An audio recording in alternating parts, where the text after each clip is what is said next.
এই গণঅভ্যুত্থানের পরে সরকারের সব জায়গা থেকে তারা একটা মন্ত্রী হওয়ার জন্য এত দৌড়ঝাঁপ। আমাদের তো সবাই মন্ত্রী হওয়ার সুযোগ ছিল, কেন আমরা এটা বিকিয়ে দিয়েছি? কারণ আমরা চেয়েছি নতুন বাংলাদেশের স্বপ্ন যদি বাস্তবায়ন না হয়, বারবার যাতে সংকট ফিরে না আসে, সেই জায়গা থেকে জনগণের মধ্যে থেকে জনগণের লড়াইটা চালিয়ে নিয়ে যাওয়া।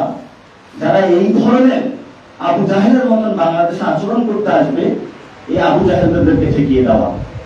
এই আবু জাহেলরা এখন বলছে ফেব্রুয়ারিতে ইলেকশন হতে হবে, ফেব্রুয়ারিতে ইলেকশন হোক, সমস্যা নাই তো। কেন আপনারা ডিসেম্বরে ইলেকশন চাইছিলেন? Interim remember election in December, এরকম বলছেন না আপনারা? মাঠটা দখল করে পুরো বাংলাদেশে, যখন মানুষ শ্রমিকরা খেতে পাচ্ছে না, আমার ভাইরা চাকরি পাচ্ছে না, রোড টোড ব্লক দিয়ে কেমন পুরো বাংলাদেশ অস্থিতিশীল একটা রাষ্ট্র বানানো হয়েছে। কই আপনারা তো আবার সেই ফেব্রুয়ারিতে গেলেন, কেন গেলেন আপনারা? জনগণকে যা বলেন এ তো উল্টো চরিত্র কেন আপনাদের? আমরা যখন নাগরিক কমিটি গঠন করি, আমাদের সে 8টি কাজ নিয়ে আমরা মাঠে নামি। সেই কাজের মধ্যে একটি কাজ ছিল গণপরিষদের আলোচনা। এই আলোচনা জনগণের মধ্য দিয়ে আমরা একটি নতুন সংবিধান বানাবো। এখন এই মুখ্যের উদ্দেশ্যে আমি বলতে চাই, জিয়াউর রহমান 1978 সালে সাময়িক ফরমান জারি করেছিলেন।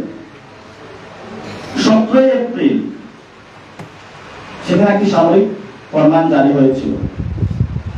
সেই ফরমানে যে লেখাগুলো ছিল, এর মধ্যে অন্যতম একটি জায়গা ছিল যে বাংলাদেশে একটি গণপরিষদ গঠন করা যায় কিনা। এটা গেজেটেড ফরমান। যখন আমাদের সামনে এই উদাহরণগুলো থাকে, আমি আপনাদেরকে একটু পড়ে শোনাচ্ছি।